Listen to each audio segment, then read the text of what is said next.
Today on the Hey Kings podcast, I'm joined by Dennis Swinger. Dennis has some thoughts on how to manage an agricultural operation in a challenging time.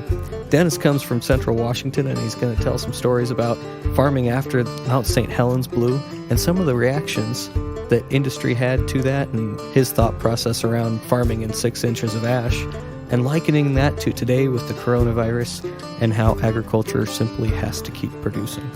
Welcome, Dennis. Well, at some point, everybody gets hungry. And, to kick over the corona in the room, at some point, we're going to go a couple weeks and people are going to get tired of looking at each other at the house.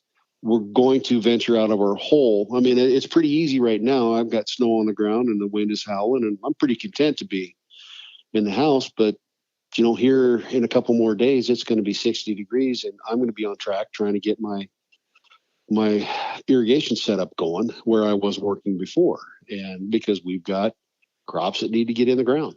What you're not saying here is if a seed supply company comes down with a case of coronavirus, you might not be able to get the seed that you need. Or if a fertilizer company happens to get it, what do you do? There's a lot of people that's like, okay, we've still got to get the job done. We're not going to meet and greet and have a good time. But yeah, the water has to get here. The electricity has to get here.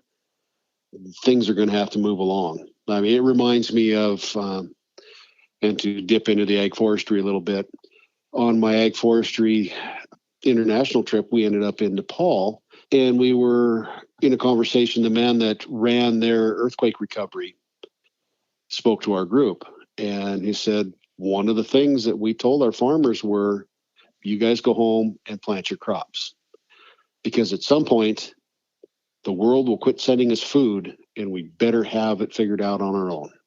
Do you think we've done a good enough job communicating to legislators about the importance of getting crops planted right now, despite the disruption to everything else? No. As an industry, we have some champions in legislature.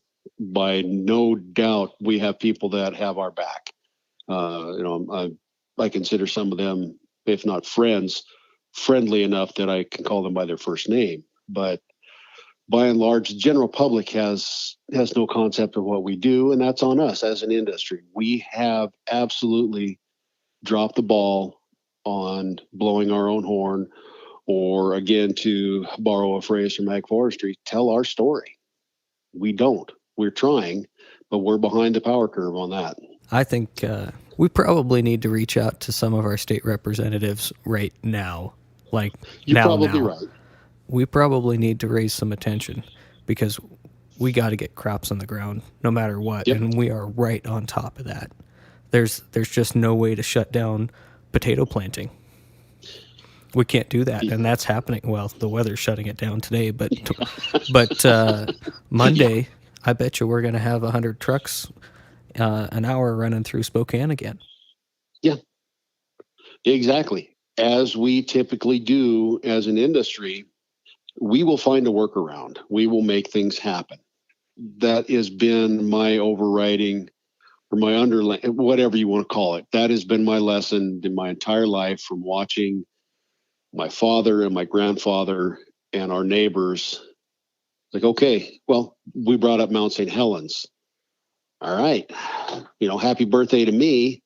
Now what do we do? Well, school's out. Well, that's awesome. Well, it means you're going to work, son. Okay.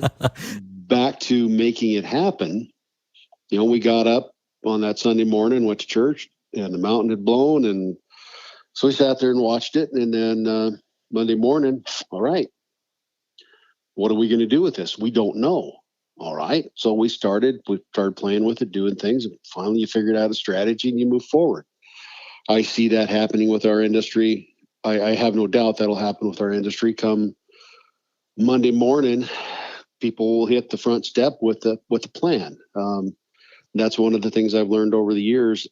My neighbor has got a completely different outlook on life than I do. He's got different inputs, different pressures, just everything. We may farm next to each other, but he's got a different operation. But I have no doubt that he's got a plan. He just doesn't walk out the door Monday morning, said, well, this is where I'm going. I said, no, everybody here's got a plan. And I will bet you the instant that the governor started talking, we all knew it was coming, and we started moving forward with our plan. What are we going to do? How are we going to make this happen? I can't believe that an industry that is so integral to life and people's income is just sitting there going, well, what do we do? It's not the people that I know. The Senex Harvest States has a plan. The Wilbur Ellis has a plan. Connell Grain Growers, they have a plan. I'll bet, especially by Monday morning, there'll be marching orders and we're going to be moving forward. That's just my impression. I think those are some great thoughts. Thank you for joining me today.